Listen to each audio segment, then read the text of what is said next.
Sejam bem-vindos a essa videoaula e nesse vídeo nós veremos a teoria básica, a intuição do algoritmo de Thompson Sampling. Nós não vamos focar na matemática por trás desse algoritmo. A ideia é só mostrar uma intuição básica de como que esse algoritmo vai trabalhar.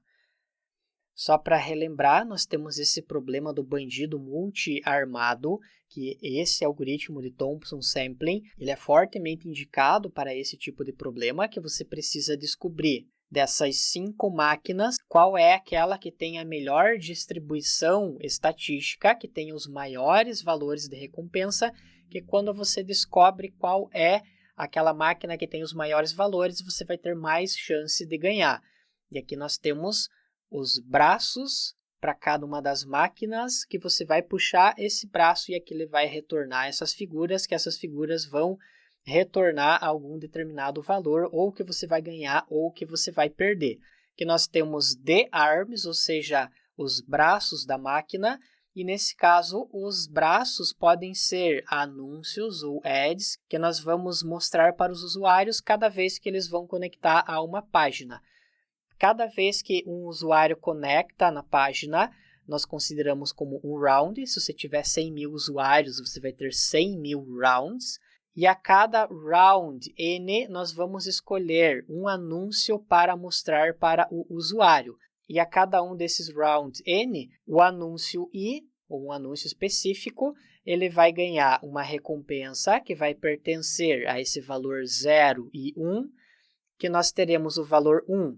Se o usuário clicou ou se inscreveu em um determinado curso, ou, por exemplo, se ele comprou um determinado produto, ou 0 se o usuário fechou o anúncio, não clicou no anúncio, não fez uma determinada compra. E o objetivo desse algoritmo é maximizar o total das recompensas que nós vamos ganhando durante cada um desses rounds. Temos esse outro slide, veja que é um slide que tem algumas fórmulas de certa forma complexas, só para você entender de onde vem a fundamentação matemática desse algoritmo. Perceba que nós temos que o anúncio I, ele vai ganhar uma recompensa Y, e nós temos esse conceito de Bernoulli Distribution, que é uma distribuição estatística que nós temos inclusive um algoritmo Naive Bayes, que ele utiliza esse tipo de distribuição. Se você acessar o link que está nos recursos dessa aula, no meu site, que tem esse artigo, Tipos de Métodos Naive Bayes, perceba que aqui nós temos um dos tipos desse algoritmo, que é o Bernoulli Naive Bayes, que ele é usado quando as variáveis são discretas, mas apenas 2 valores são possíveis, como os possíveis resultados de você jogar uma moeda, por exemplo. Uma aplicação poderia ser prever o grau que uma pessoa vai gostar de um filme baseado no gênero, ou seja, se é masculino ou feminino, vai gostar ou não vai gostar de um determinado filme. Quer dizer que esse algoritmo do Thompson Sampling, ele vai encaixar nessa distribuição, porque nós temos somente os valores 0, se não foi clicado, e 1 se o usuário clicou no anúncio ou comprou um determinado produto. Esse comentário é só para você saber de onde vem esse tipo de distribuição e usa a ideia de probabilidade. Então, esse é um algoritmo probabilístico. Nós temos 3 etapas nesse algoritmo. Em cada um dos rounds, ou para cada um dos usuários que se conecta no site, nós vamos considerar 2 números para cada um dos anúncios. Perceba que aqui nós temos esse N maiúsculo com esse valor 1, e esse valor 1 vai indicar o número de vezes que um determinado anúncio ganhou a recompensa 1 em um determinado round N. O N pequeno significa um round somente, por isso que nós temos esse Nzinho aqui. E nós temos esse outro N maior, que aqui temos o valor 0, que é o número de vezes que um anúncio ganhou a recompensa 0 em um determinado round N, ou seja, que o usuário não clicou no link. Então, essa é a primeira parte. A segunda parte, para cada um dos anúncios, nós vamos pegar um random draw. Random draw significa um sorteio aleatório, que vai ser buscado dessa distribuição abaixo. perceba que nós temos esse B que indica aquela distribuição Bernoulli, que nós temos somente os valores 0 e 1. Então, nós vamos precisar buscar um número aleatório dessa distribuição. E, por fim, nós vamos selecionar o anúncio que tem esse maior valor desse parâmetro, que vai indicar, digamos assim, quantas vezes que esse anúncio foi clicado como 1, é aquele que tem a maior taxa de conversão.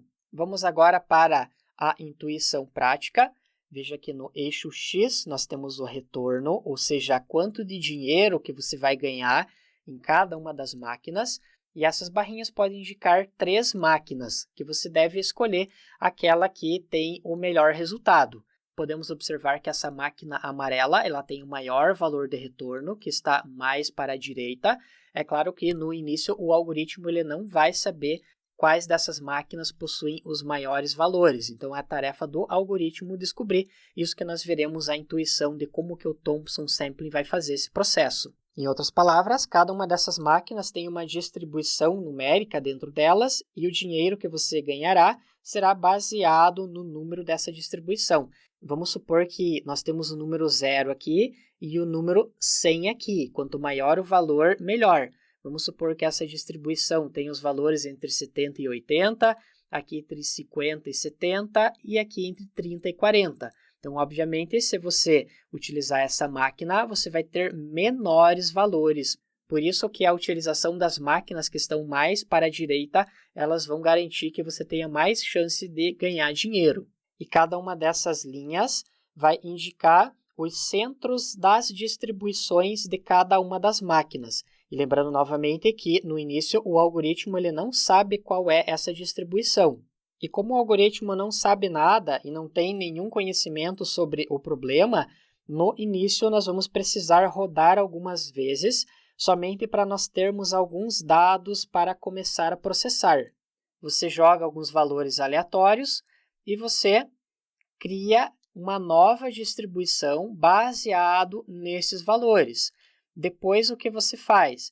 É jogar valores aleatórios para a próxima máquina, que é a máquina verde, e você cria uma nova distribuição. E logo na sequência, você joga alguns valores aleatórios para a máquina amarela e você também cria uma nova distribuição com esses valores. O objetivo não é especificamente você prever essas barras do meio, mas nós estamos construindo algo totalmente diferente. Em outras palavras, estamos construindo distribuições de onde nós achamos que o valor ideal estará localizado. Quando nós criamos essa distribuição, quer dizer que o valor retornado pela máquina azul pode estar aqui do começo até aqui nessa parte que tem o final do azul. Então, quer dizer que se eu jogar nessa máquina virtual, os valores estarão sempre nessa faixa. Vamos supor que aqui é o valor 0 e aqui nós temos no final da distribuição o valor 50. Quer dizer que você sempre terá números entre 0 e 50. Da mesma forma, aqui na verde, vamos supor que é o 40 até o 80. Então, quer dizer que você sempre vai ter valores entre 40 e 70 com base nesse gráfico da distribuição.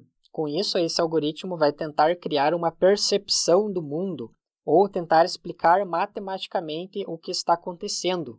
Conforme eu comentei anteriormente, ele é um algoritmo probabilístico. E os pontos mais para o centro das distribuições são os valores esperados, porque os valores eles têm uma probabilidade maior de caírem perto da média dessa nossa distribuição, porém os valores podem cair em qualquer uma dessas faixas.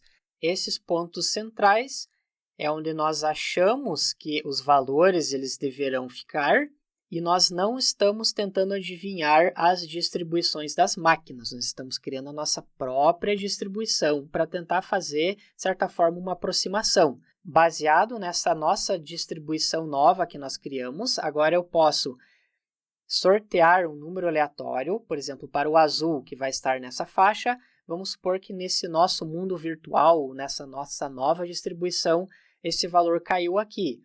Para o verde, ele caiu aqui. E para o amarelo, ele caiu aqui. E esses 3 valores é com base na nossa própria configuração da máquina que nós definimos por meio do passo anterior.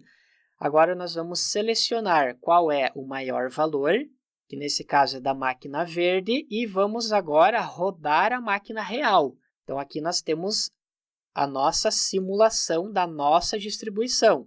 E executando a nossa máquina real, vamos supor que o valor cai aqui. Eu verifico a diferença da previsão para o valor real que deu na máquina e eu faço uma aproximação. Então, com isso, nós vamos fazendo esse ajuste. Então, nós temos agora uma nova distribuição. Depois, nós vamos para a próxima rodada. Vamos executar a nossa máquina virtual no nosso mundo virtual. Então, nós temos o azul caiu nessa posição, o verde caiu aqui, e perceba que agora nós tivemos o maior valor aqui com o amarelo. Lembrando que aqui nós estamos utilizando a nossa própria configuração da máquina. Selecionamos o maior valor, fazemos agora uma previsão rodando a máquina real, vamos supor que ele caiu nesse valor. Agora eu vou fazer o ajuste dessa distribuição. Então, o que nós faremos agora é rodar ela um pouquinho mais para cima, quer dizer que nós já tivemos um ganho um pouco maior. Temos a nova distribuição construída. Agora nós vamos para a próxima rodada. Geramos os números aleatórios utilizando o nosso mundo virtual. Aqui nós temos a nossa própria configuração da máquina. Selecionamos o número maior, que é o amarelo. Agora o que nós vamos fazer é o ajuste nessa distribuição amarela, que é a nossa distribuição. Agora fazemos uma previsão com a máquina real, supondo-se que caiu nessa posição, e o que nós fazemos agora é o ajuste da nossa distribuição. Com isso, agora temos a distribuição atualizada. E vai seguindo-se assim o processo, e no final teremos distribuições parecidas com essas depois que nós rodarmos por várias épocas.